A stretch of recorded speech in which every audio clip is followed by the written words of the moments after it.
I mean, there have been some tensions. We all know that because there was an oil rig, obviously, that was placed there. That's part of, as we all know by now, the whole round of violent protests and riots across Vietnam. Now, what we had over the past half an hour and a half, rather, and you're looking at on the map, that's where the Chinese rig is. This incident actually happened 17 nautical miles off that oil rig. And the incident, of course, as we all know now, was a Chinese vessel basically rammed into a Vietnamese fishing boat carrying 10 people. It subsequently sunk.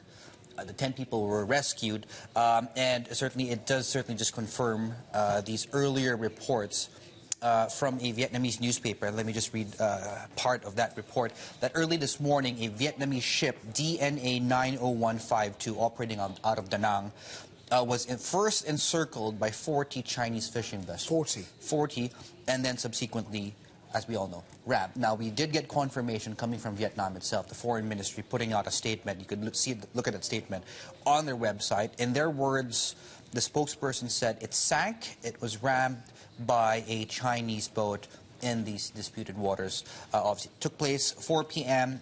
yesterday. So that's what we have for the moment. Obviously, there's not a lot of details, but certainly all the details that you do need to know about the story are there. Very aggressive. The Chinese build an oil rig again in clearly disputed waters, and then 40 shipping vessels from China surround one and then ram it. Well, you know, China says, and they have maintained this, that the rig is in its own territory, and they've maintained it. Yeah, it's disputed waters. Well, I mean, we had I think it was the Prime Minister who was in Manila last week at the World Economic Forum, and he basically said in his speech that, you know, these actions from China do violate international law. Same thing, obviously, what the Philippines is saying, coming from President Aquino, who basically also maintains the same thing, that these actions do violate international law, which is, I think, the United Nations international law on the seas.